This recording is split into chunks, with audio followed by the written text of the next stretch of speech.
তাদের কাছে আমাদের একান্ত অনুরোধ, আগামীকালও আমাদের উৎসব আছে, আপনারা আসবেন।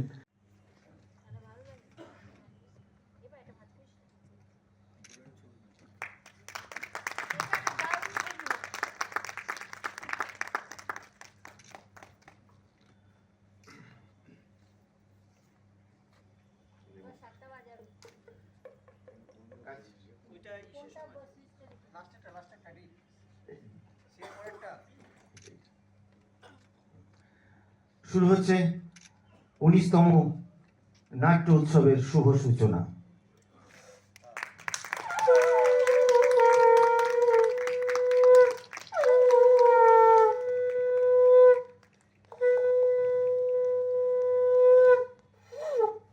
ধন্যবাদ।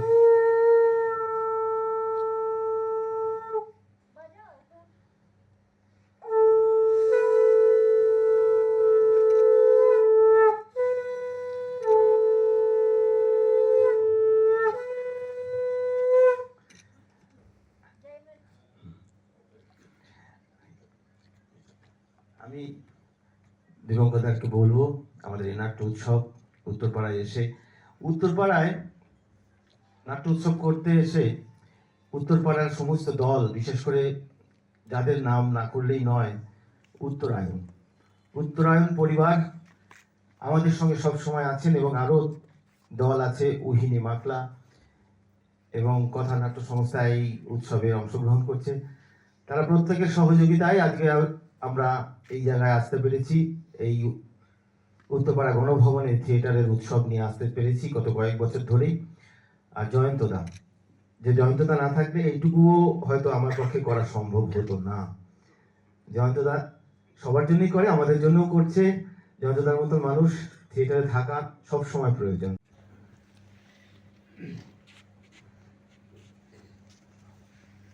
নমস্কার। প্রথমেই বলে রাখি, এই উদ্বোধন জাতীয় কোনো ব্যাপার করায় আমি অভ্যস্ত নই,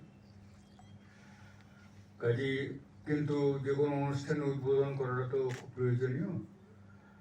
সেই জন্য এরা আমাকে আমন্ত্রণ করেছে ব্যাপারটা ঘটাতে, এবং আমি উদ্বোধন অনুষ্ঠানটা করলাম। এই কিশোর এবং গার্গী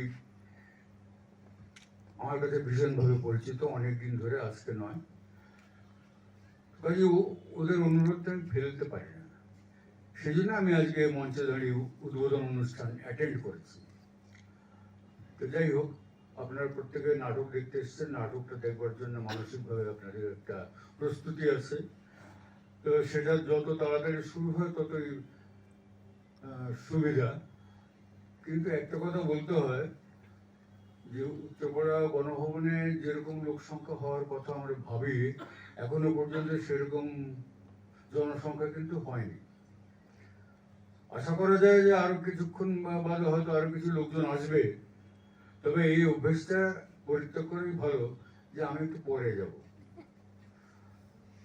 তো যাই হোক, এই মঞ্চে দাঁড়িয়ে এটা আমি বলতে বাধ্য হলাম যে দর্শক সংখ্যাটা সত্যি বড্ড কম। যাই হোক, আর দেরি করবো না, ওরা নাটকের জন্য তৈরি হয়ে আছে, ওরা নাটক শুরু করবে এবং আমরা নাটক দেখতে থাকি। ধন্যবাদ।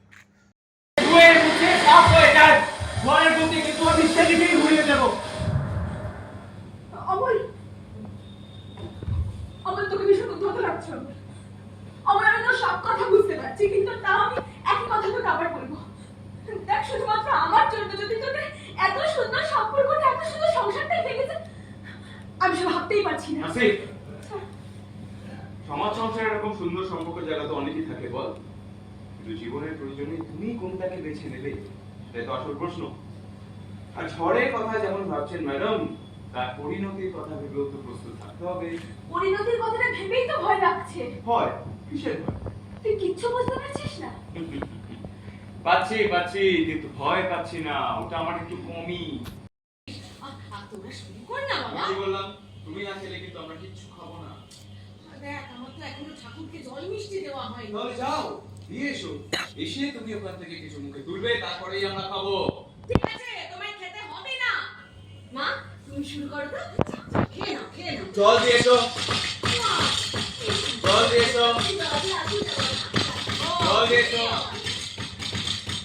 জল দিয়েছো, জল। কোনোদিন কোনো বড় মাকে আমি মুখ খুলে যে কথা বলতে পারিনি, আজ আমার প্রজন্মের সামনে খোলা গলায় আমি সেটা জানিয়ে দিতে চাই। ওই বড় মাকে আমি সত্যি ভালোবাসি, শ্রদ্ধা করি। আমি সত্যি চাই যে বাড়িতে তুই, হাসিনা, তোর বড় মা, আমরা সকলে মিলে একসাথে থাকি।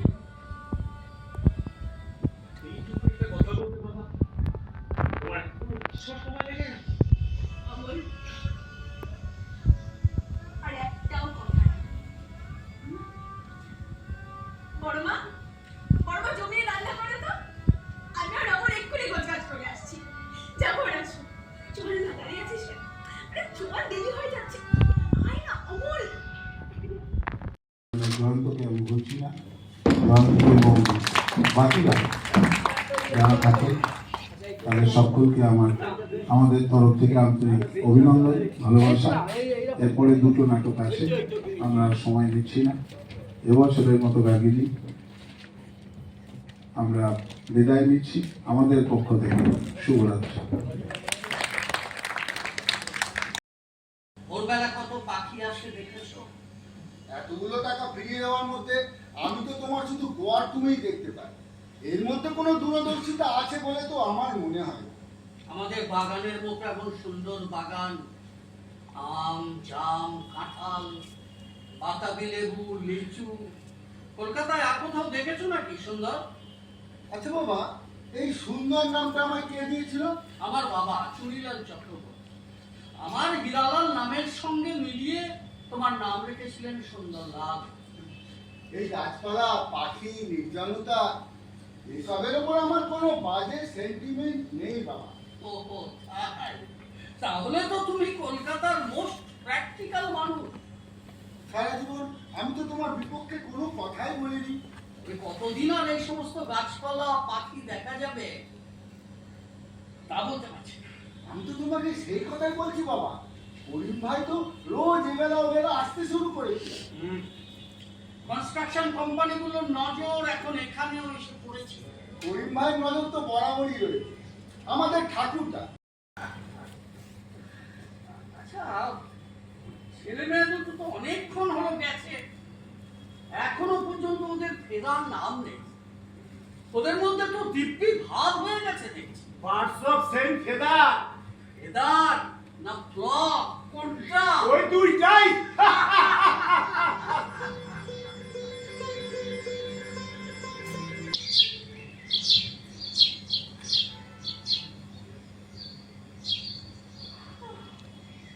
High, hi, good morning. Good morning.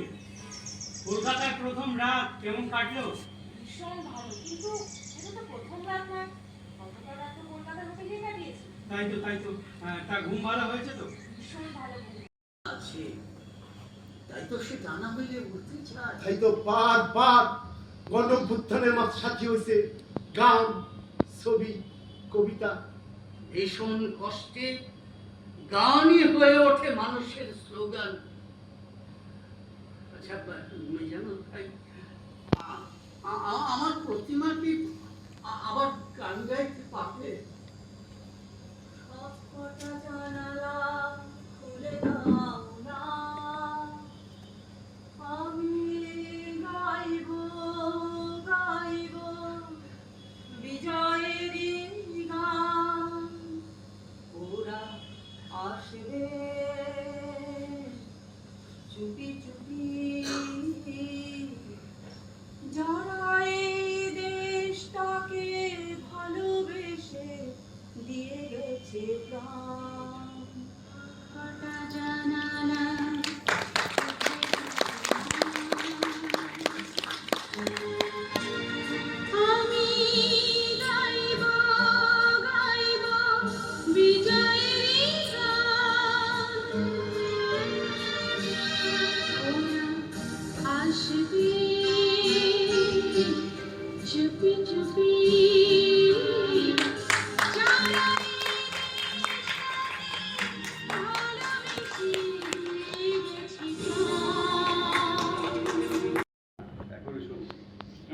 যাচ্ছিলে?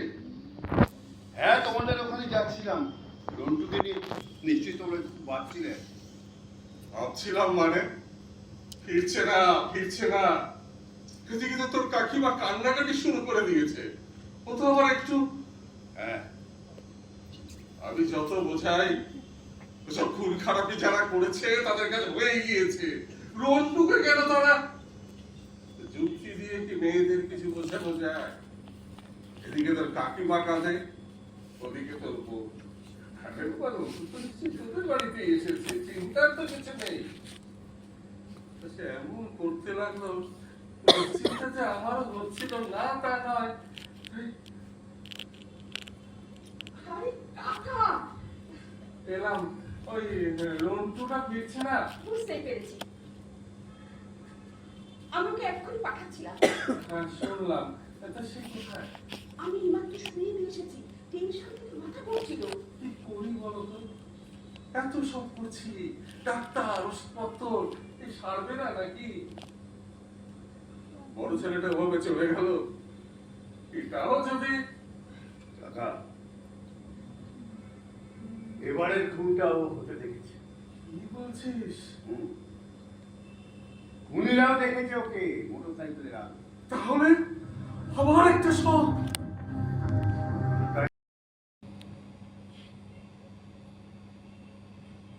এটা কি না, কিছু না। কেন বলো না? না, ভাবছিলাম যে কাকা আমাদের বাড়িতে প্রথম এলো না। না না, কোনোদিনও আসতে বলাই হয়নি ও বাড়ির কাউকে। তুমি এই সব ভাবছো? আসতে বলা হয়নি না জানো? তুমি বলনি। কেন বলনি? সম্পর্ক খারাপ করে তবে চলে আসে। না না, এখনো কষ্ট পায় ওরা আমাদের জন্য, আমরা কষ্ট পাই ওদের জন্য। অফিসের বস কি এতটাই বড় যে সম্পর্ক রাখলেও চাকরি চলে যাবে? না, চাকরি হয়তো যাবে না, কিন্তু তবে তুমি ওদের আসতে বলো না কেন? ওদের বাড়ি যাও না কেন? সম্পর্ক রাখলে ক্ষতি কি? কি প্রশ্ন নয় এটা। তবে কিসের প্রশ্ন? বলো বলো আরো বলো। বলো। সেদিন ও বাড়ি ছেড়ে চলে আসি না, কাকিমা বিছানায় শুয়ে কাঁদছে, কাকা বেকুবের মতো মুখ করে বসে। আমার এক মুহূর্তের জন্য মনে হলো যেন ছোটবেলার মতো দৌড়ে গিয়ে কাকার কোলে ঝাঁপিয়ে পড়ি, বলি না না, যাবো না নতুন বাড়িতে, আমি গাড়ি ফিরিয়ে দিচ্ছি। কিন্তু কিন্তু সেন না না, শুধু সিং নয়, পারলাম না। মনে হলো ব্যাপারটা বাড়াবাড়ি হয়ে যাবে। কতবার বাড়াবাড়ি? হ্যাঁ তাকে তো কে বললো? কে বললো বাড়াবাড়ি হতো? কোনটা বাড়াবাড়ি কোনটা বাড়াবাড়ি নয় সেটা কে ঠিক করে দেয় রিতা? বলো।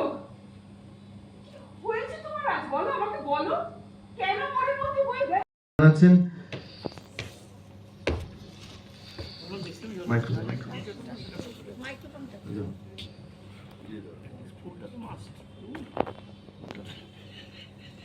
এই মাইক্রোফোন আছে দাদা।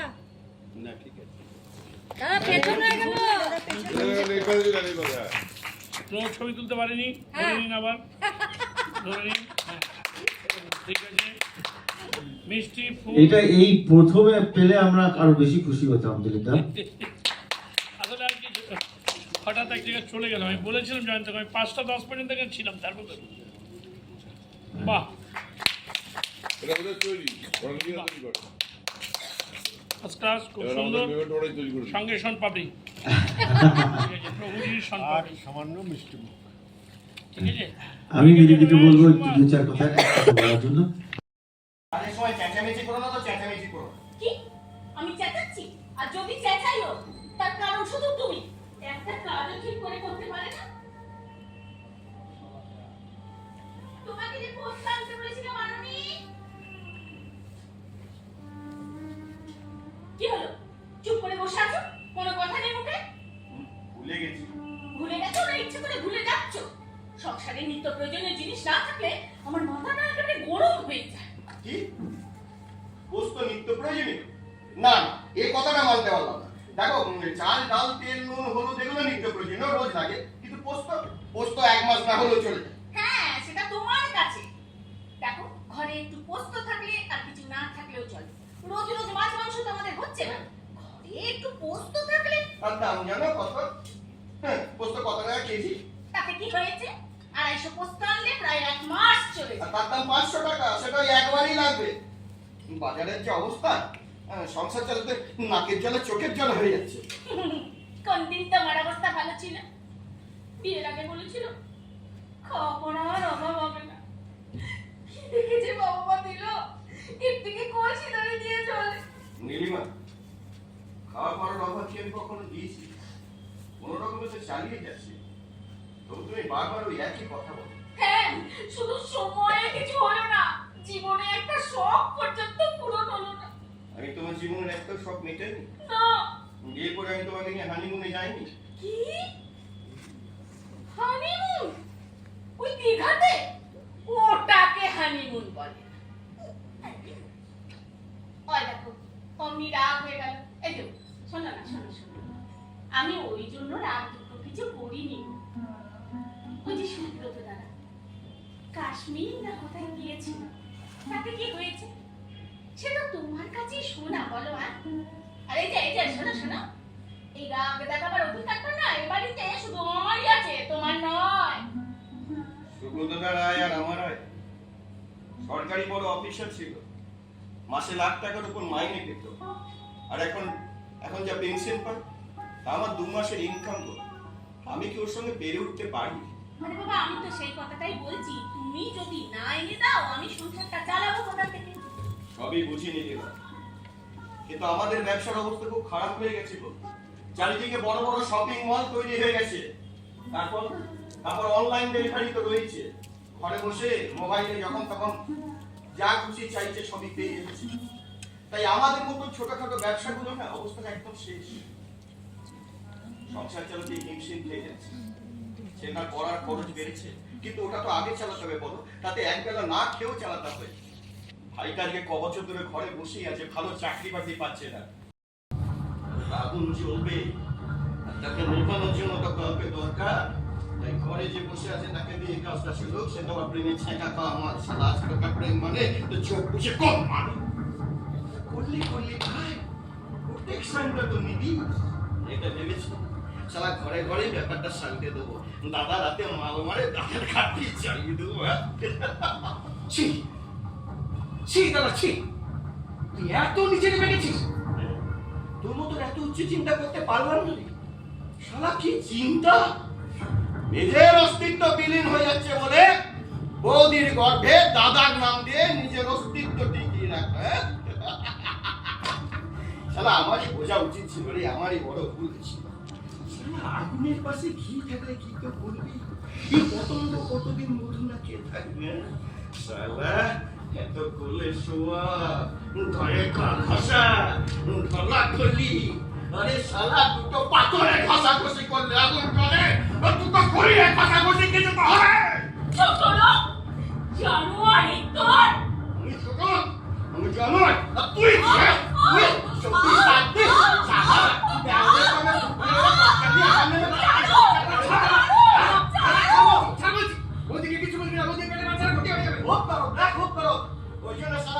বাবুর খরচা তুই চালাবি, আর এই ছোট্ট বাচ্চা শিশুটার খরচ আমি চালাবো, এইসব বলা না?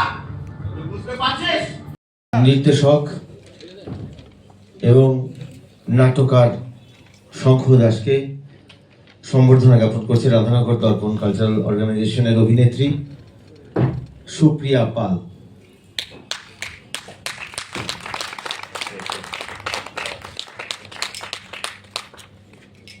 আমাদের দলের মেমেন্টো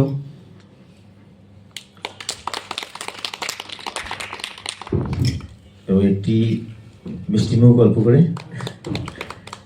খুব ভালো প্রয়োজনা।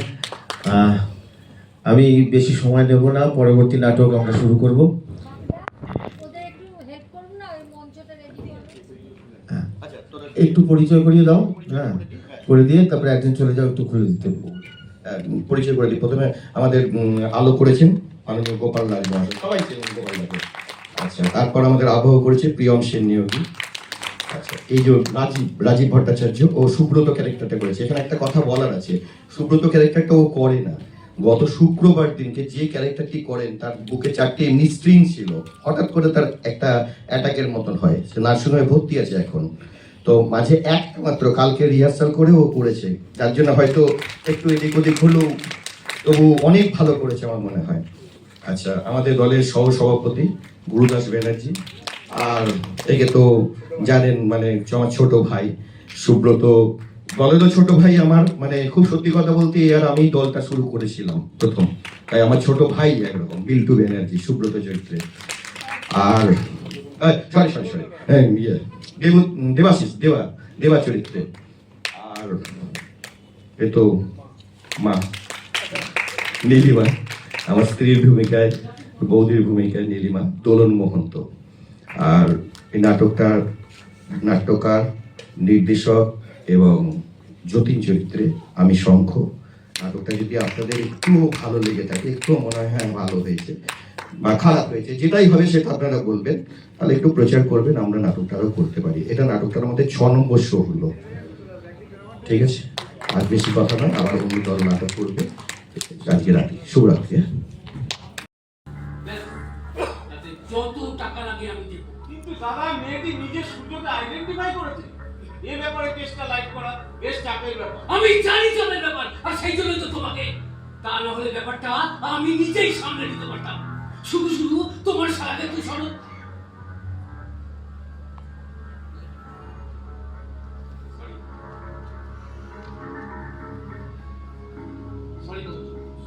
আসলে তোমার হেল্পটা একটু দরকার। উফ, এই পাগলটা সে কেন বারবার আমার রুমে ঢোকে, বিরক্ত লাগে। গুরুজনদের সাথে তো এইভাবে কথা বলে। আর যাই হোক, উনি কিন্তু তোমার কাকা। আর পারছি না বাবা, দিন রাত খালি বক বড় বড় জ্ঞান আর লেকচার। আরে বাবা, ও যখন আমাকে সহ্যই করতে পারে না তখন আসে কেন আমার রুমে? এখন তোমাকে কয়েকটা দিন একটু গলা নামিয়ে কথা বলতে হবে বাবা। কেন? যে কেউ আমাকে আজ বাপে জ্ঞান দিয়ে যাবে, আমি সেটা সহ্য করবো? হ্যাঁ, সহ্য করবে। এখন তো তোমাকে সহ্য করতেই হবে। সূর্য, উনি কিন্তু তোমার ভালোই চান। আর দুদিন তো আমার ভালো তুমি বুঝে এসছো বাবা, তাহলে আজ হঠাৎ নতুন করে পবিত্র বাবু। সূর্য, তুমি তোমার সীমারেখা পার করে এতটাই লাগাম ছাড়া হয়ে পড়েছো যে তোমার ভালো থাকার দায়িত্ব তোমার বাবা আর একা নিতে পারছেন না, আমাদেরও দরকার হয়ে পড়ছে। আর তাই আপনি চুপ করেন তো। নামিয়ে গলা নামিয়ে কথা বলো। কাকে চোখ রাঙাচ্ছ তুমি? সূর্য, যাও পবিত্র কাকুকে সরি বলো। মানে তুমি যেটা শুনলে, তাহলে তোমার সম্বন্ধে ভাবাটা আমি বন্ধ করে দেবো। যাও।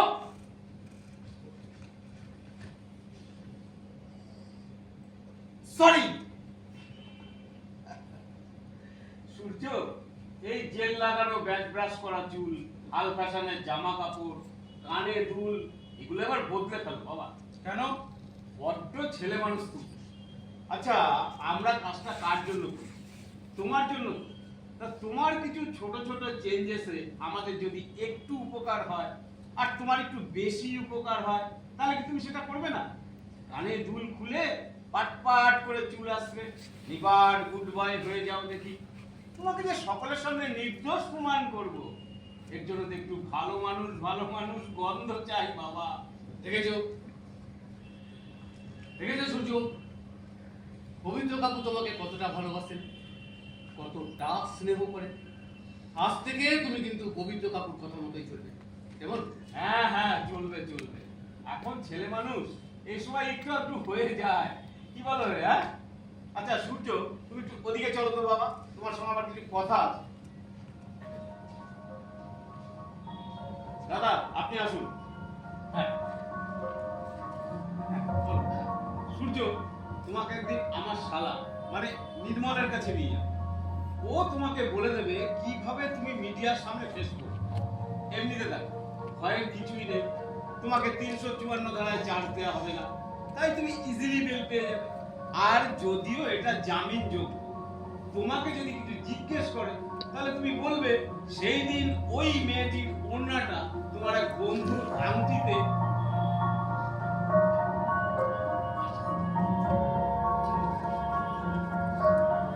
বুঝেছো?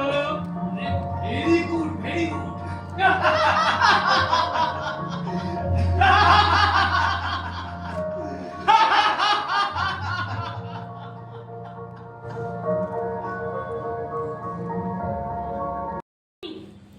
আপনারা আমার জন্য অনেক করেছেন।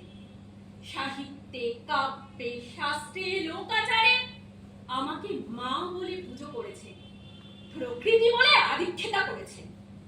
আবার শহরগঞ্জের কানা গলিতে ঠোঁটে রং মাখিয়ে কুপি হাতে দাঁড় করিয়েও দিয়েছেন। হ্যাঁ, আমি সেই মেয়ে। একদিন হয়তো অন্য কোনো একদিন আমার সমস্ত মিথ্যে পোশাক ছুঁড়ে ফেলে দিয়ে আমি হয়ে উঠবো সেই অসামান্য। খোলা চুল মেঘের মতো থাকবে গোলাপি, দু চোখে জ্বলবে ভীষণ আগুন, কপাল থেকে বেরোবে ভয়ঙ্কর তেজরশ্মি, দু হাতে ধসে উঠবে সেই খড়গ, দু পায়ে দুপুরে বেজে উঠবে রণধুন্ধুমি, নৃশংসার্থ হাসিতে ভরে উঠবে আকাশ। দেবতারা আতঙ্কে স্তব্ধ হয়ে বলতে থাকবে, মহামেঘের প্রভং ঘোরাং মুক্তকেশী চতুর্ভুজাং কালিকাং দক্ষিণাং মুন্ডমালা বিভূষিতাং। বিভৎস দাবানলের মতন আমি এগোতে থাকবো, আর আমার এগিয়ে যাওয়ার পথে দুপাশে মুন্ডহীন অসংখ্য দেহ ছটফট করতে থাকবে। সভ্যতার দেহ, প্রগতির দেহ, উন্নতির দেহ, সমাজের দেহ। হয়তো আমি সেই মেয়ে,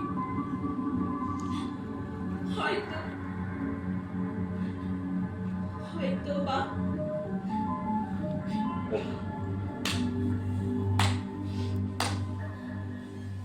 অসাধারণ, অসাধারণ। রাত্রি, তুমি যে এত ভালো কবি। এবং আমরা করার চেষ্টা করেছি, কতটুকু পেরেছি সেটা কনক এবং আপনারা বলতে পারবেন।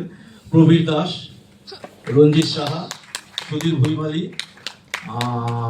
সর্বাণী দাস, স্বপ্না চক্রবর্তী, এদিক থেকে আছে অর্পণ দে, অর্পণ আচার্য, প্রীতম দেবনাথ, আমি সুখদেব চক্রবর্তী। আমরা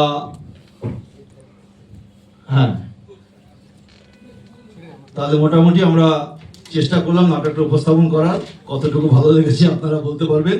এবং এই আমাদের রাধানগর দর্পণ, তাদের সঙ্গে আমাদের বহুদিনের পরিচয় এবং বহুদিন বাদে আমরা আবার তাদের ডাকে এখানে নাটক করতে এসেছি। তারাও আমাদের ওখানে গিয়েছিলেন, আবার পুরনো সম্পর্কটা স্থাপন হলো, নতুন করে গড়ে উঠলো। এই নাটকের মঞ্চ দিয়ে শুরু হয়েছিল, নাটকের মঞ্চ দিয়ে আবার শুরু হলো নতুন করে। এই সম্পর্ক চলুক দীর্ঘদিন ধরে।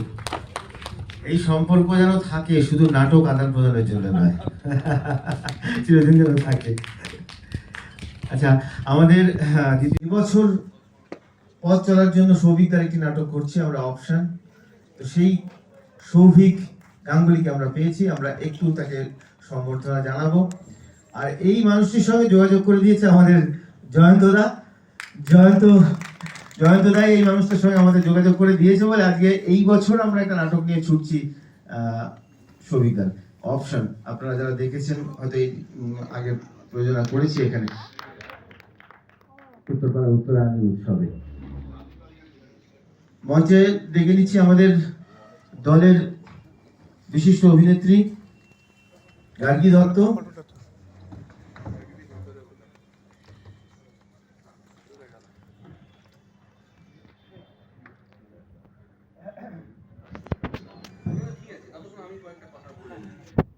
সেটা হচ্ছে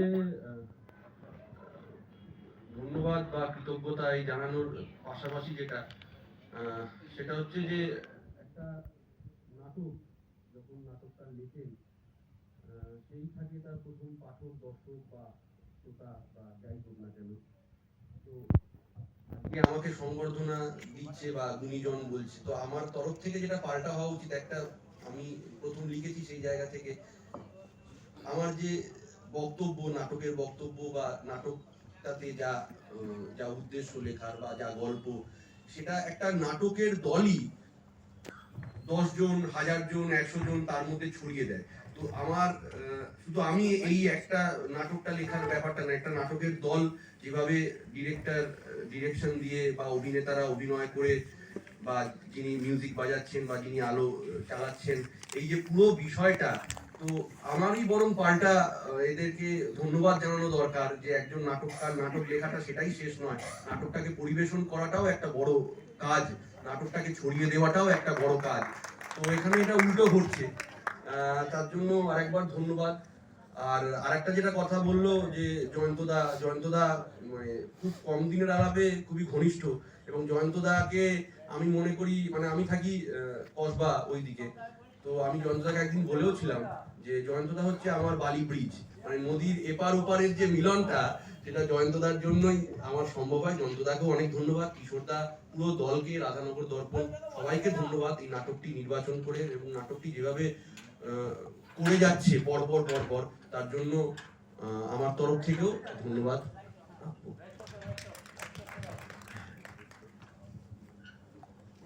আমাদের গার্গিদি এবছর আমাদের সঙ্গে ছুটতে পারেনি, তিনি একটু অসুস্থতার কারণে, তো সেই জন্য অপশন নিয়ে ছুটছি ওকে নিয়ে। তো এই দুই অভিনেত্রী এখন মঞ্চে আছে, গার্গিদি উত্তরীয় পড়িয়ে সৌমিত্রকে সম্বোধনা জানায়।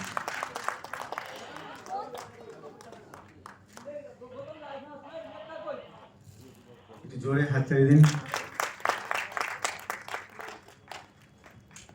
আমাদের দলের মেমেন্টো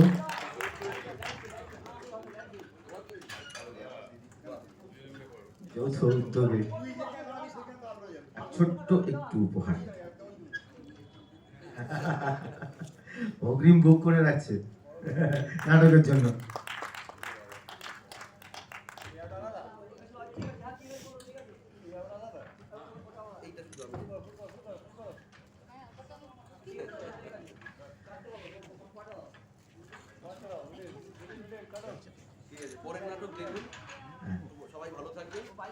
আশা রাখবো যে পরের বছর যাতে সৌভিকদা আরেকটি ভালো নাটক আমাদের হাতে তুলে দিতে পারেন, যদি আমরা করতে পারি সেইভাবে।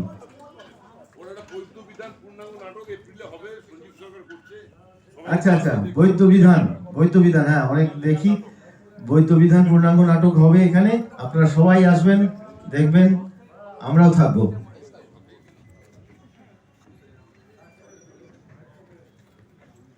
আমাদের 19তম নাট্য উৎসব ফিরে দেখা, তার শেষ দর্শন হারুনাল রশিদ।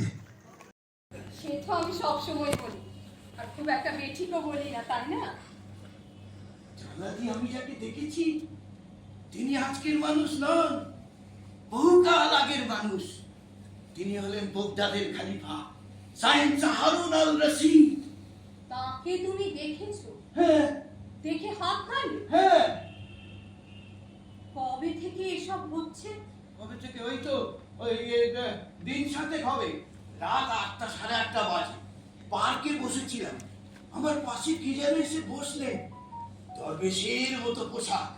কথায় কথায় জানতে পারলাম তিনি হলেন বগদাদের খলিফা সায়েন্স হারুন আল রশিদ। তুমি তো জানো চারু, কত বড় মাপের মানুষ ছিলেন তিনি। কোথায় কার কষ্ট, কোথায় কে কাঁদছে, কার কিসে অশান্তি, এই সব ভেবে ভেবে মানুষটার ঘুম হতো না। সারা রাত নগরময় ছদ্মবেশে ঘুরে বেড়াতেন হারুন আল রশিদ। মানুষের কান্না কাউকে কাউকে এভাবেই টানে। কবেকার সেই খলিফা তোমার পাশে এসে বসলে? হ্যাঁ।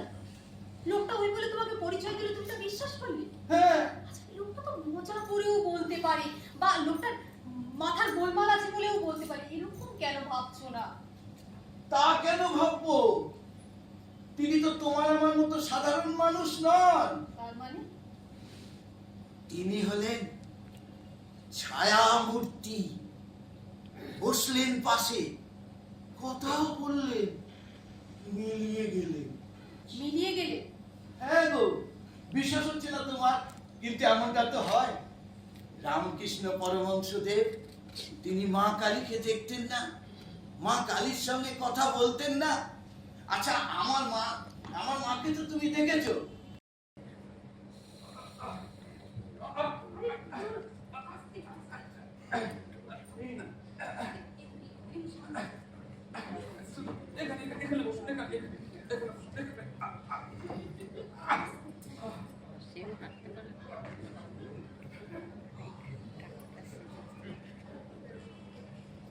বেশ ছিলেন, বাড়ির কাছাকাছি এসে কিরম যেন অসুস্থ হয়ে পড়লেন।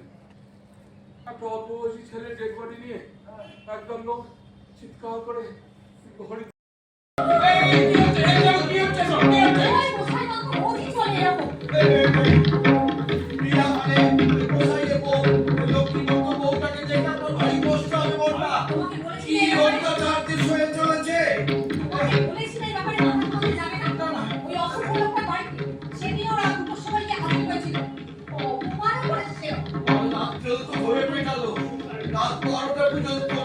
শুনতে পেয়েছি।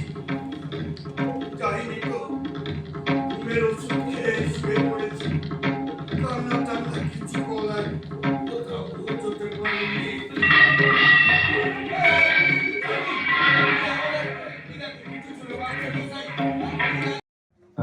কথা নাট্য সংস্থাকে অসংখ্য ধন্যবাদ এত সুন্দর একটি প্রযোজনা আমাদেরকে উপহার দেওয়ার জন্য।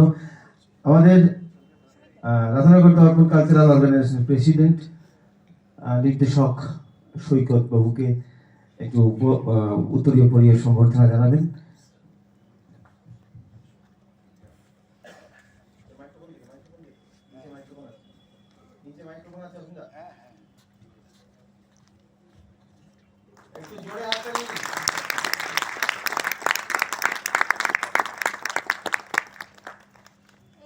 মেমেন্টো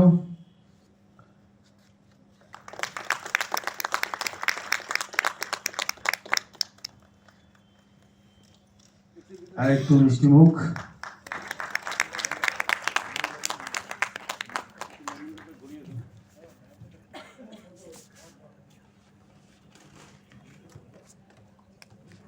আমি সৈকতের হাতে মাইক্রোফোন তুলে দিচ্ছি। গৌতমদার হাতে মাইক্রোফোন তুলে দিচ্ছি সবার সঙ্গে একটু পরিচয় করে দেওয়ার জন্য। আচ্ছা, এমনি পরিচয় পর্বটা আমি আমার কথা তো বললোই। তুমি বলো, আরে নামগুলো বলো না, তোমার নামটা বলো না। সুনিপা চট্টোপাধ্যায়, সুচেতা ঘোষ রায়, পায়েল ব্যানার্জি। নমস্কার, দেবাশিস দত্ত, সুমিত বিশ্বাস, বিজয় কুমার দাস, অভিনব পট্টনায়ক, সৈকত ভট্টাচার্য।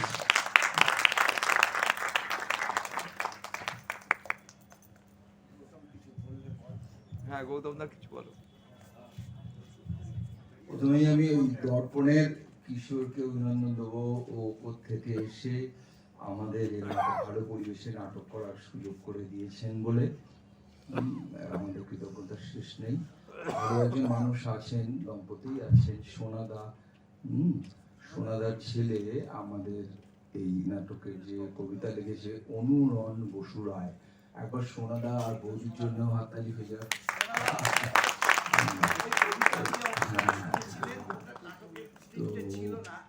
ওইটা অংশটা ওই মানে পুরো কবিতাটা ওনার ছেলের লেখা। আমি ওটা আমাদের মঞ্চের বাইরে যারা ছিলেন আর কি, আমি সুভাষিসের কথা বলবো। সুভাষিস আছেন, তারও কঙ্ক উঠেছিস? হ্যাঁ, কঙ্ক ও শব্দ প্রেক্ষাপটে আছে। তারপর শঙ্কর মাঝি, আমাদের দিদি আছেন সুনিতা দি, আমাদের প্রেসিডেন্ট দলের, উনি আমাদের অভিভাবক, উনি পুরোটাই চালান।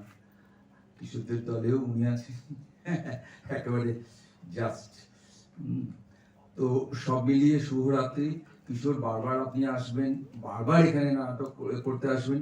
প্রতি বছর এলেই আমার উৎসব করুন, কিন্তু আমাদেরই সুযোগ দিতে হবে এমনটা নয়। আমরা বাদে যারা ভালো করছেন তাদেরও সুযোগ দিন। শুভরাত্রি।